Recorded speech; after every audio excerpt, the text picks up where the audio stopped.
My name is Victor Furman. Some call me the Voice. I've always been fascinated with human nature, spirituality, science, and the crossroads at which they meet. Join me now and we will explore these topics and so much more with fascinating guests, authors, and experts who will guide us to Destination Unlimited.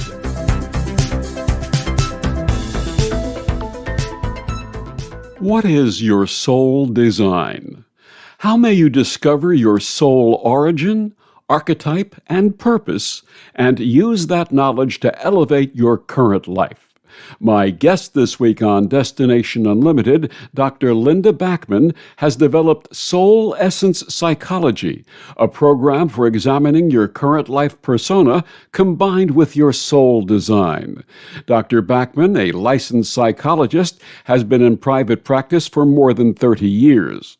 Linda's degrees come from the University of Oregon, University of North Carolina, and Northern Arizona University.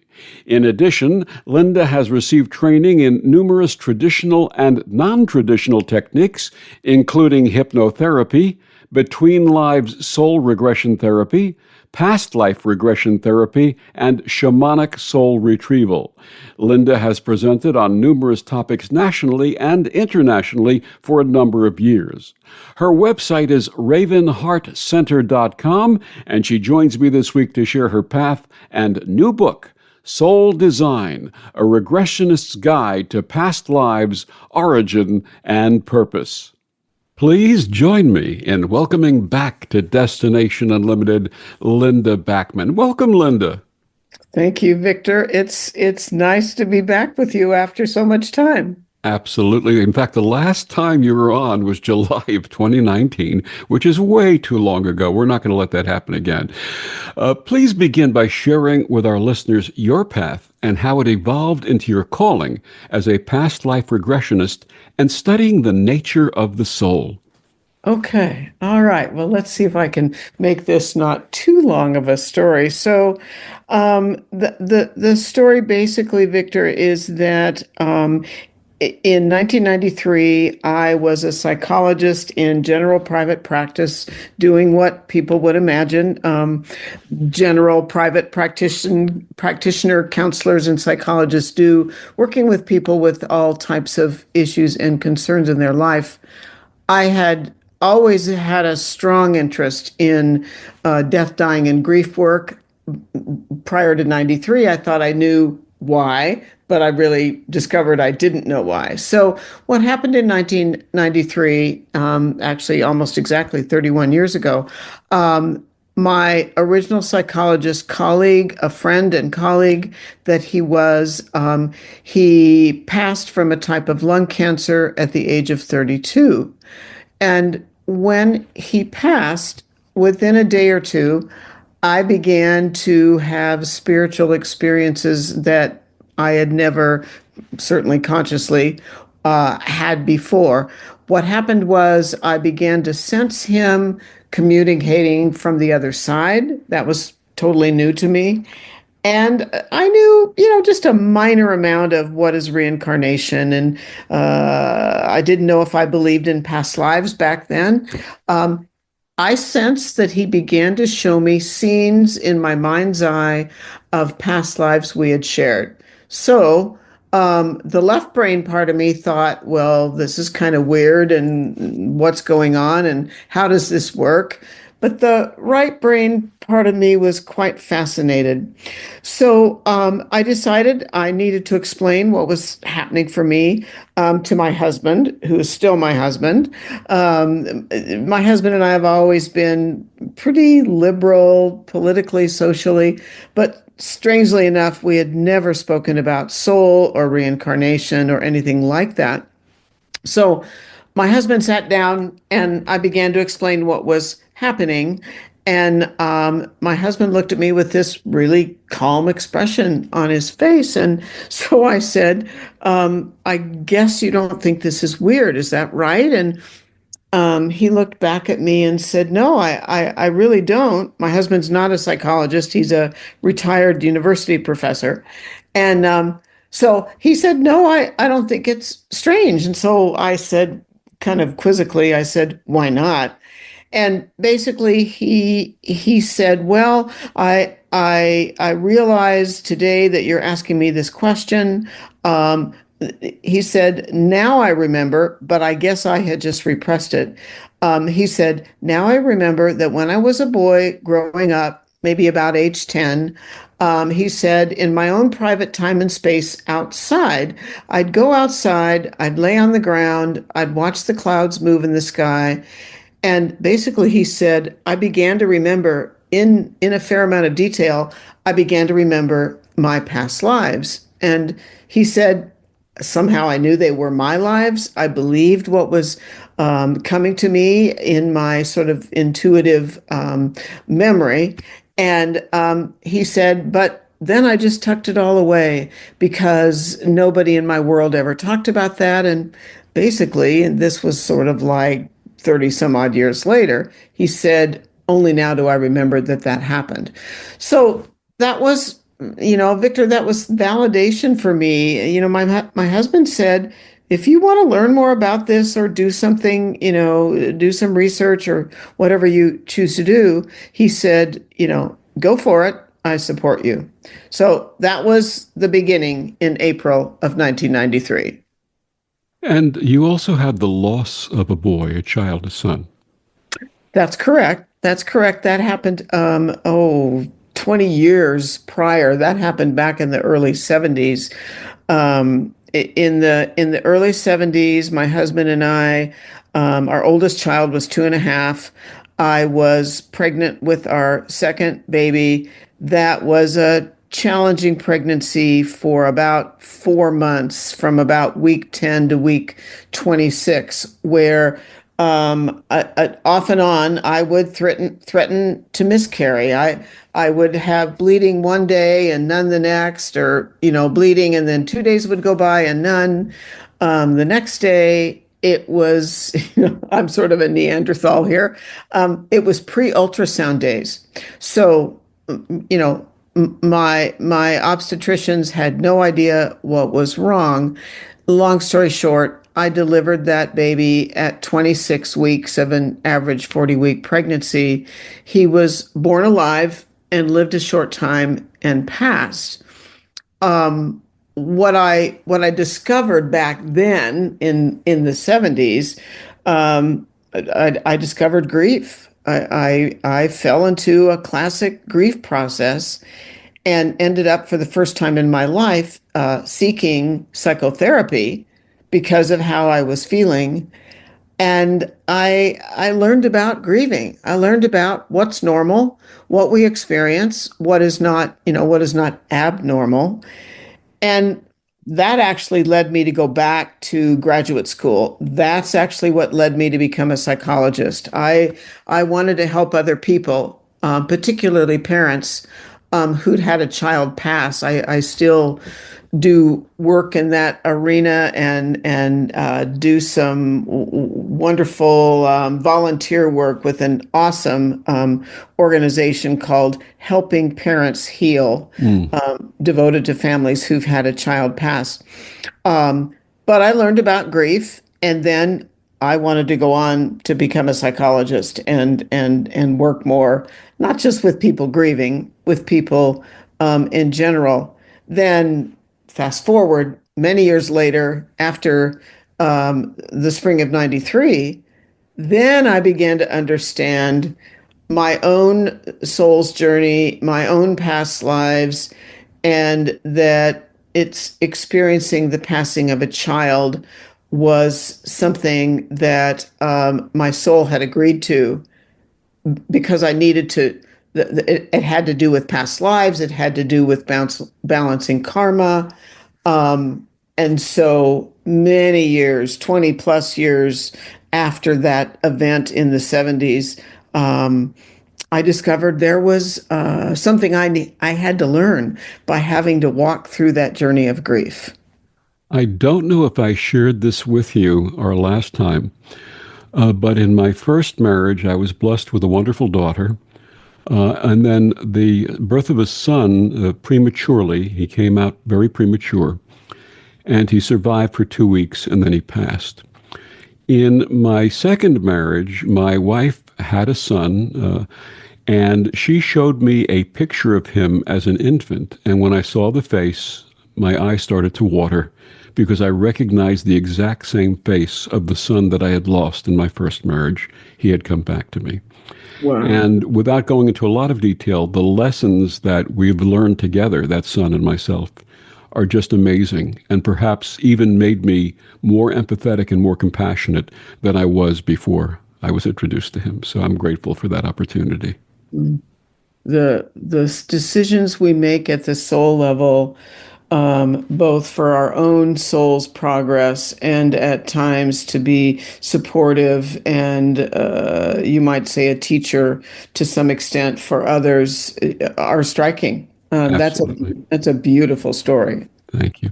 Before we discuss your brand new book, Soul Design, let's discuss your prior books, starting with 2009's Bringing Your Soul to Light, Healing Through Past Lives and the Time Between. What inspired this book, and what did you share with your readers?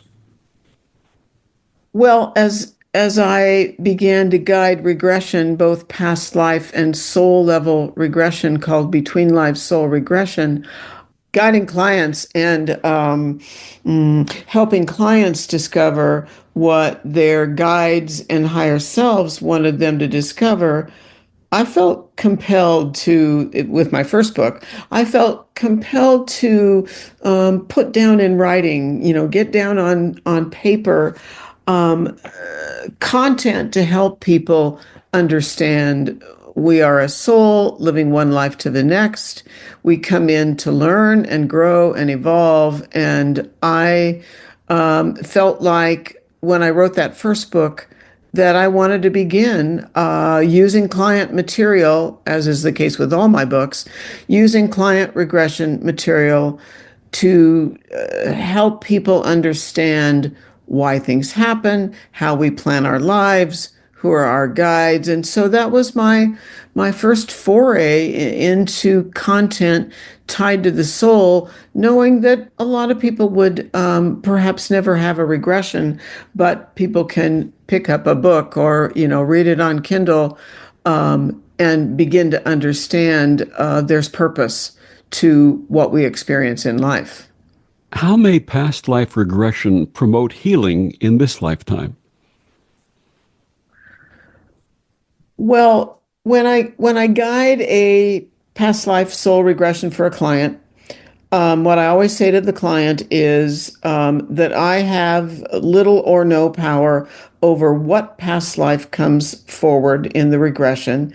The past life is chosen by the client's higher self and guides, and the past life serves to illuminate a variety of possibilities. The past life might bring forward what we, easily, sort of an everyday word, what we call karma, meaning what free will choices did I make in past lives that I'm working to balance today? What free will choices that weren't the most healthy choices? We all do this at times. Do I need to know about so that I can continue altering my behavior in current life, or what we call karma? Past lives also show us what I like to call dharma. Dharma meaning what are the intentions of what are the intentions in a lifetime that serve as evolutionary steps for our own soul. What happened in a past life? What skill, what capability, what challenge did we work our way through? So, what have we accomplished? Not just what free will choices did we make that weren't the most useful. So, clients learn all kinds of things like, why have I always feared drowning in some kind of ship or boat? when I have no reason to worry about that? Why have I always feared, oh, I this life will end, my current life will end, let's just say at age 57, and you get to be 57 and nothing happens. What's that worry about? Why am I fascinated with an era of history, a part of the globe, or even understanding or a fascination with something outside of Earth? And so, past life regression reveals who we've been before, what our choices were, and how those are reflected in our current life. When you joined me in 2019, we discussed your groundbreaking book, Souls on Earth Exploring Interplanetary Past Lives. What is an interplanetary soul? Okay, that awesome and important question, Victor. Well, what happened for me? I trained in past life regression, began guiding that. Then I trained in between life soul regression, began guiding that. And oh, I don't know, maybe 6 to 8 years into my regression practice, I've now been, guiding regression for, oh, in the range of 30 years. But somewhere 6 to 10 years into my regression practice, I started having clients who learned during the regression that their soul, that their soul was not created to primarily incarnate and evolve lifetime to lifetime on Earth. They are the term that was given to me in regression years ago. They are an interplanetary soul. People can exchange that term with starseed, ET. It all means the same. So, an interplanetary soul is a soul that was created to evolve primarily outside of Earth's energy, somewhere in the broader celestial realm. Usually, my clients come from within what we humans call the solar system. When an interplanetary, or what I call an IP soul, when an interplanetary soul agrees to come to Earth, they come for more than one reason, but they come to Earth for a basic reason, and that is that they have evolved somewhere in the celestial realm in a healthy culture.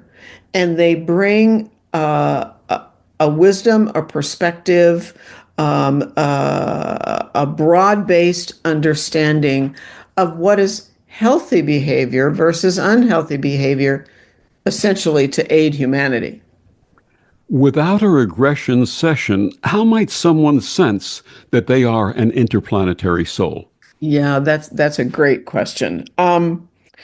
So there's a lot of different ways, but one of the sort of uncanny things I've heard far more than one time. So when I guide a regression, I'll just say to the listeners, I never know where the regression is going. It will go where it needs to go. I often say I'm a little bit like the bus driver that keeps the bus on the road, but the itinerary of the bus or the itinerary of the regression is determined by the client's spiritual guides and higher self.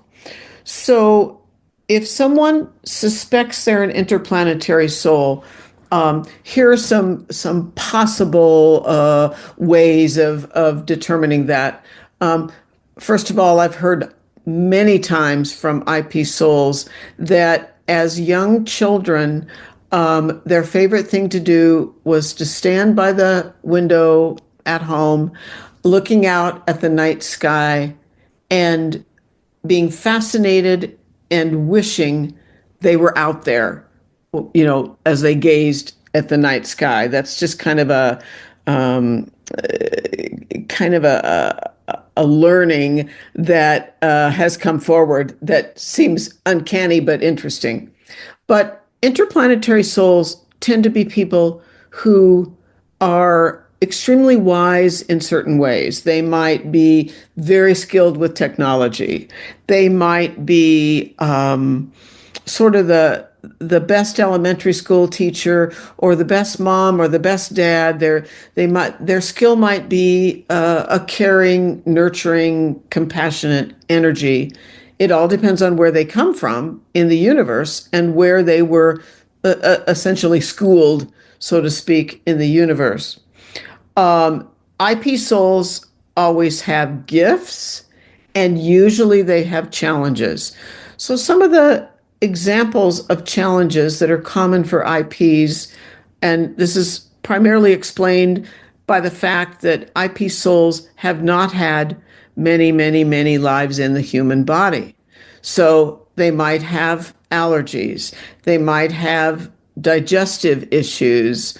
Sometimes they're diagnosed on the autistic spectrum. Um, they tend to be people who have issues or struggle in one way or another, functioning in the human body.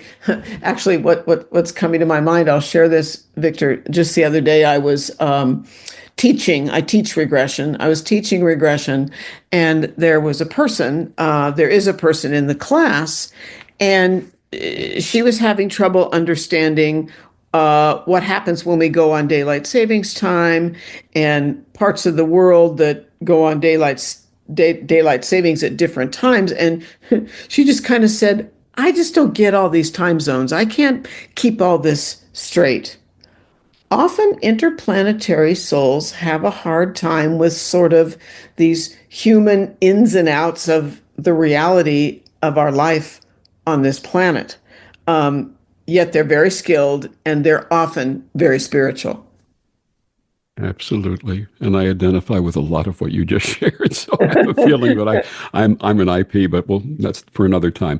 Congratulations on your brand new book, Soul Design, a regressionist's guide to past lives, origins, and purpose. I understand this is on pre-order now from Amazon? Yes, yes, it'll be in hand in about 2 months. But yes, it's on pre-order on Amazon and on my website as well. Listeners should get their orders in now, as I am certain this will be a summer bestseller. So congratulations. Thank you. What inspired Soul Design? Well, probably a couple of things. And I know we're going to head in some of these directions with our conversation. Um, Following my work with repetitive interplanetary soul clients, then I began to work spontaneously, people showing up in my practice. I began to discover there is a third type of soul that at times chooses to come to Earth. So there are Earth-based souls, and that's a soul that primarily evolves lifetime to lifetime, sort of on and on and on, kind of ad nauseum, you might say. That's a soul that was designed to incarnate primarily in an Earth body. Then there are IPs, we've talked about that. I began to understand and work with clients who are souls from the angelic realm. They are souls that come from that group of souls that supports whatever people want to call the divine, God, Great Spirit, Source, whatever term fits for people. There is a group of souls that make up the angelic realm that serve Source. So I wanted to get more of the client material about angelic souls down on paper, and that led me to start writing the newest book, Soul Design. And as I as I started working on writing Soul Design, I basically my guides downloaded some perspectives, some, you might say, constructs. And so in that new book, I talk about I use two new terms that came to me as I was writing. One is called soul essence psychology. What soul essence psychology means is that we need to look at who we are, not just from current life, but from current life and from the vantage point of past lives and who we are as a soul. So that is soul essence psychology. And then the other term that is used in the book, which is the title of the book, is soul design. So soul design means who am I in various aspects of my soul? Which of the three types of souls am I?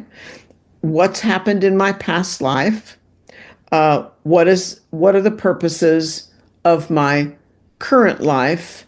And we also talk about soul, or I talk about soul archetype, which is based on the basic concept that ties to theosophy, called the seven rays. And we're going to get more deeply into those topics when we come back. My guest is Linda Backman. Her book, Soul Design, A Regressionist's Guide to Past Lives, Origins, and Purpose. Linda, please share with our listeners where they can get your books and find out more about you and your wonderful work. They can go to my website, which is three words run together: Raven, like the bird; heart, like the heart in our chest; center. Ravenheartcenter.com is my website. They can find my books there, of course, and my books are also on Amazon and the publisher's website, which is Llewellyn Publishers. And we'll be back with more of Linda after these words on the Om Times Radio Network. The cutting edge of conscious radio, Om Times Radio, IOM FM.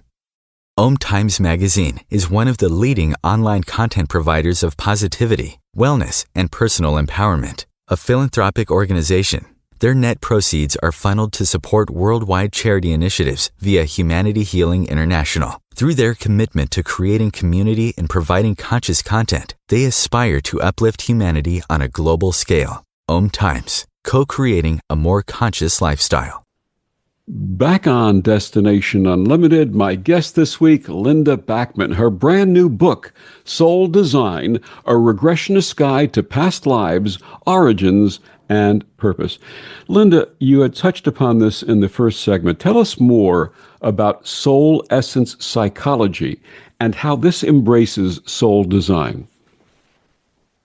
Well, so Victor, of course, for me, being formally trained and licensed as a psychologist, I learned what you might refer to as abnormal psychology, which is in large part the foundation of a formal university graduate school program. And so, initially in my back in my conventional days, if you will.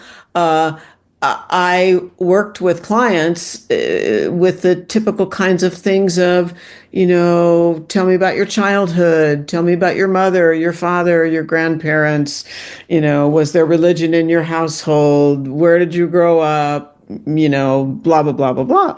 And of course, that's valid. Of course, our current life has an impact on who we are. But soul essence psychology means, let's take it farther. Let's expand it to who are you as a soul? Why are you here now? Where do you come from? What's happened in past lives, et cetera, et cetera. To look at the much bigger picture of why we are who we are. And you also touched upon this. You share that we are uniquely combined of three ingredients. Again, what are those ingredients and how do they shape our lives? Well, and when I'm writing, as you would imagine, in working to make things understandable, clear, and accessible. So when I think about three ingredients, trying to make it, a clear concept, one is our past lives. What happened? Who were we? What did we experience? Sometimes people say, the question comes up, well, how far back do our past lives go?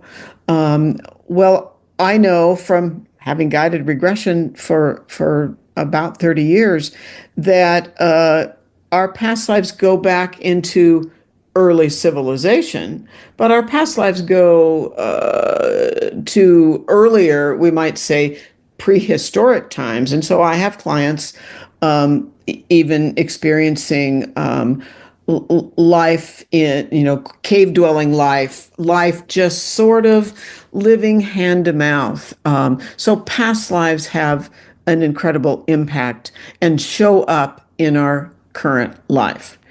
Then the other aspect of who we are is what we've talked about to some extent. Are we earth-based? Have we had most of our lives on Earth? And how does that sort of show up in who we are today? Are we not a soul that has had many, many lives on Earth? And then we have to begin to examine, are we interplanetary or are we angelic? And I'll just say to the listeners what I have discovered in regression thus far, and I'm always learning new things, but what I've discovered thus far is we we can't be part and parcel of two of those three categories. We are one of those three categories. And then lastly, what are the intentions of our current life? For what reasons, and it's reasons as opposed to a reason, for what purposes did we come into body? And I'll add that because this might be of interest and help people, as we evolve as a soul, and that is the purpose of soul, is for our soul to grow and evolve lifetime to lifetime. We are not created as a highly evolved soul. We are created as a soul, just like a kindergartner or a first grader has to go to school. So where are we in our soul's evolution? And did we come into body primarily to access and accomplish a fair amount of learning? Or did we come into body this time to be as much a teacher as a learner? And if we're sort of equally a teacher versus a learner, then that's just a clue that we've moved to a certain extent. We're not a young soul. We are more evolved versus less evolved. You had talked about purpose, and my wonderful spiritual teacher back at the New Seminary used to say, there should be an 11th commandment, thou shalt have purpose. Are there specific purposes that the soul is meant to fulfill, lifetime after lifetime? And how may we know if we're embodying those purposes? Well, some of the answer to that question, then that begins to relate to an additional concept that I write about in the book. Our soul nature is a particular archetype. So, as a soul, we have a nature, an orientation that is our soul nature, that is unchangeable, that is immortal. And there are seven archetypes, and these seven archetypes make up the totality of the evolution of what our soul is to accomplish, and make up the evolution of what was originally intended for humanity to accomplish. Each of the seven archetypes is equally important, and each archetypal nature is related to the whole package of seven. So when we have an immortal archetype or an immortal orientation to our purpose, lifetime to lifetime to lifetime, that becomes unchanging. And are those archetypes similar to the archetypes that were found in ancient Greek and Roman literature? No, those archetypes are related to what Theosophy calls the seven rays. those archetypes were channeled years ago by some of the well-known theosophists, Blavatsky, Alice Bailey, um, and those archetypes came from the higher realm, and so they relate to theosophy. You share that soul power is revealed in our higher self and human self. Please explain. Well, a lot of people, a lot of people don't think about where, from where does their power emanate? And of course, we're talking about being empowered, not power over, but empowerment. So when we are incarnate, we never bring 100% of our soul energy into our body. When we are born as an infant, we bring a slice, a fractal, a holographic portion of our soul energy that causes us to live and breathe at birth. The remainder of our soul that we don't bring into body is our higher self. I've been told many, many times in regressions with clients, it would be impossible to bring 100% of our soul energy into our human body because it would blow the circuits, its energy. So it would blow the circuits of the human body. And we need our higher self. Our higher self is our, you might say, divine self. Some people call it oversoul. That is one of our guiding forces. So our higher self is, you might say, the power or the full degree of evolution that we have gained as a soul. We can always we can always energetically reach out to our higher self to ask questions, to help receive input and download when we're making decisions. So we're always soul and body, soul and spirit. Soul and body, soul and spirit at all times. And that is our level of power. And when you say higher self, is that what some people refer to as the 5D self? Yes, because our higher self resides somewhere at fifth dimension or higher. So yes, it would be our 5D self.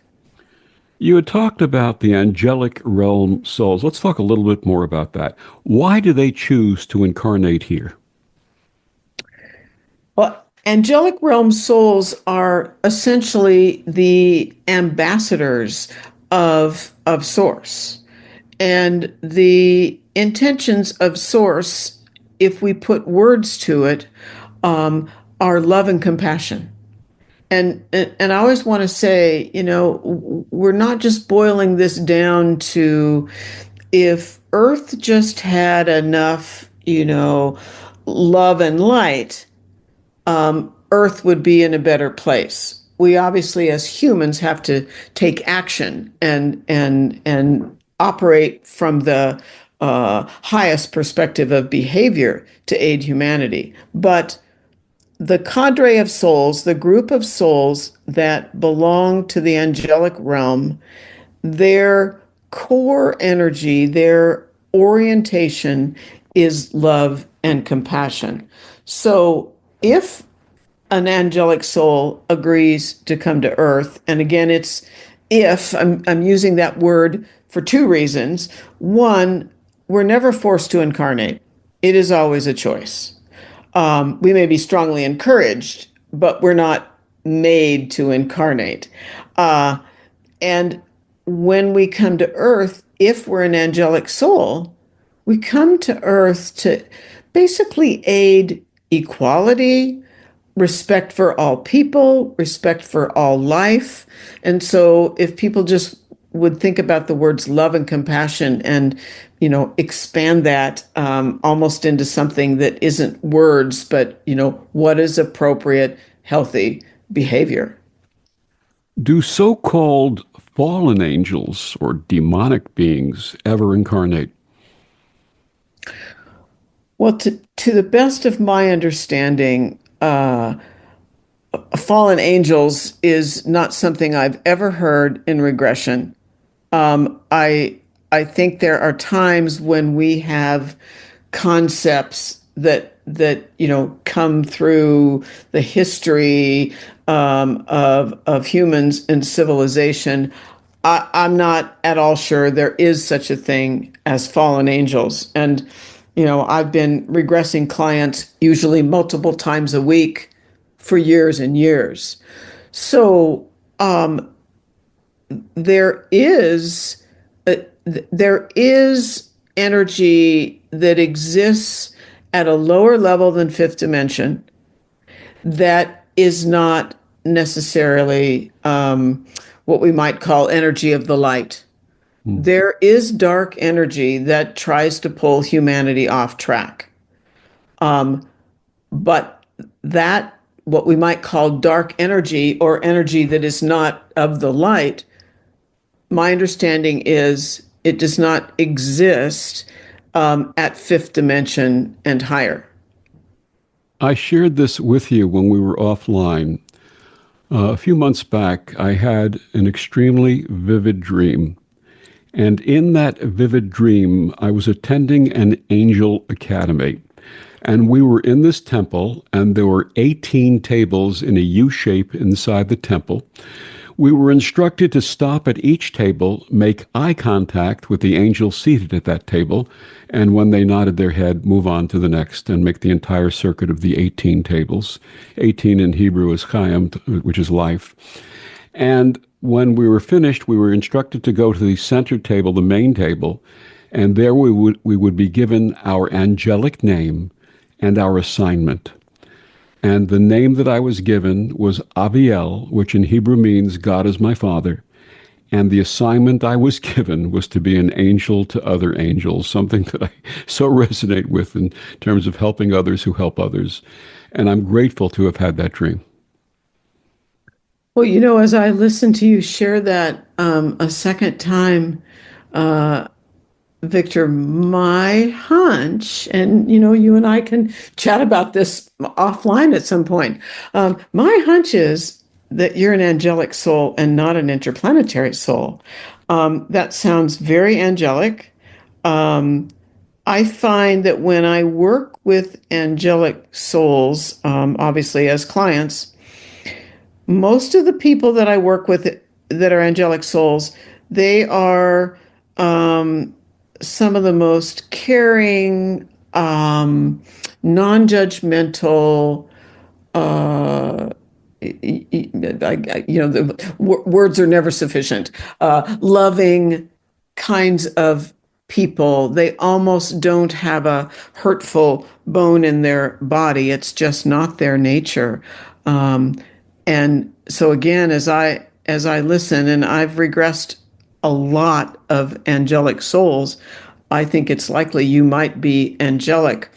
I'll add to that at times, so I learn by regressing clients. I learn with every single client. I know that the angelic realm is coordinated by the archangels. The lead archangel being Archangel Michael. I also know that some, underscore some, of the archangels incarnate on Earth. And I have worked with a small number of clients who I am sure, based on the content that came forward in their regression, that they are in fact the incarnation of an archangel. So beautiful, beautiful dream. Amazing dream. Funny, Which obviously not really a dream. I'll just add that. funny story. When I got involved in Reiki back in the late 1980s, early 1990s, on the first class, the teacher had instructed us to do a meditation and to go inside and see what we saw when we went inside. And I had no angel consciousness at that point, and I saw an angel. And the teacher asked us, "What did you see?" And we went around the room, and I said, "I saw an angel." He said, "Close your eyes and ask the angel its name." Without even doing that, I heard in my head, Gabriel. That night I went home, and my daughter was interested in this Reiki.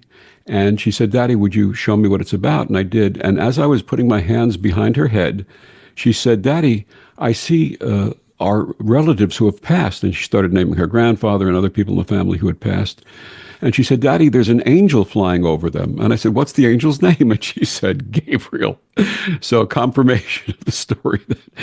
Interesting experience. Life is so interesting when you really enjoy it. My guest, Linda Backman, her book, Soul Design, A Regressionist's Guide to Past Lives, Origins, and Purpose. We'll be back with more after these words on the Om Times Radio Network. Humanity Healing International is a small nonprofit with a big dream. Since 2007, HHI has been working tirelessly to bring help to communities with little or no hope. Our projects are not broad mandates, nor are they overnight solutions, but they bring the reassurance that no one is alone and that someone cares. To learn more, please visit humanityhealing.org. Humanity Healing is where your heart is. Back on Destination Unlimited, my guest this week, Linda Backman, her new book, Soul Design, A Regressionist's Guide to Past Lives, Origins, and Purpose. Linda, does free will come into play with soul design, or do we have a choice?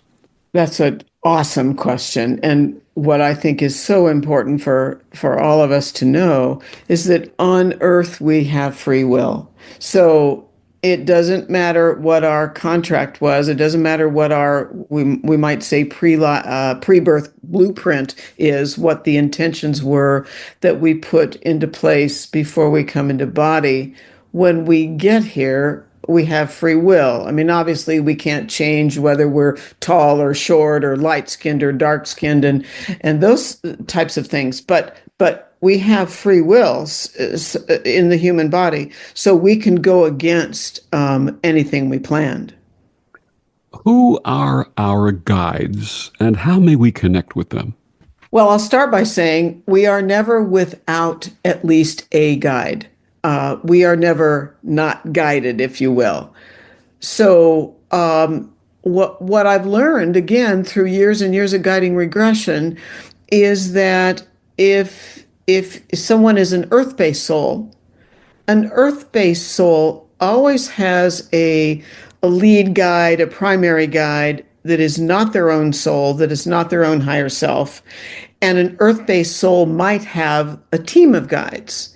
But nonetheless, we always have a guide. If someone is an interplanetary or what I call an angelic realm soul, in my experience, about 70 to 80% of all the IPs and angelic souls that I've guided as clients, their primary guide is their own higher self, is their own soul, because IPs and angelic souls, if they agree to come to Earth, are always rather advanced. They're not, in terms of evolution, they're not 10s on a scale of 10, but they're probably 8s on a scale of 10. So we always have a guide. We may have more than one guide, but our guide may be our higher self. Intuition is the means of communicating, and intuition is a skill we all have. You know, sometimes people say, "Oh, I'm not intuitive." We can always intuit guidance from our own guide because that's our guide. And we can always connect with our higher self because that's our soul. The bottom line is learning to trust intuition. So I'll just say briefly, and I teach people to access their intuition and trust it. But briefly, intuition tends to work in about 4 ways. Some of us are very visual. We're imagery based. So intuition comes through what we might call images in our mind's eye. Some of us are not imagery based, and people need to not think that they're not intuitive if imagery isn't their strongest skill. Some of us, emotion, or what you call clairsentience, is is our strongest intuitive skill, meaning we receive input through emotion. It might be that one of your guides is trying to get your attention, and the guide comes up with a signal, like you feel slightly anxious, you feel slightly sad, you feel slightly joyful, and it's sort of like it just kind of happens. So clairsentience, we can also tap into other people's emotions, and then we have to learn how to not take on others' emotions. But so that's clairsentience. Then some people are very clairsomatic, meaning soma means body. So some people, it's their physical body that is their signal. It might be a popping of your eardrum. It might be a slight twinge in, the right lower hip or left temple. Our bodies sometimes give us signals that there's something we should pay attention to. And then lastly, and this is really true, this is me, if you tend to be fairly left-brained and pretty cognitive, then intuitive guidance can come in as almost feeling like you're being spoken to, feeling like you hear words, you hear sentences, that they just get dropped into your brain. So that's how we can connect with guides. At the end of each chapter, you offer homework to determine our soul type and origin, as well as other exercises. What else do you share at the end of each chapter? As I was writing this book, it was like, how can I put this information that comes from clients?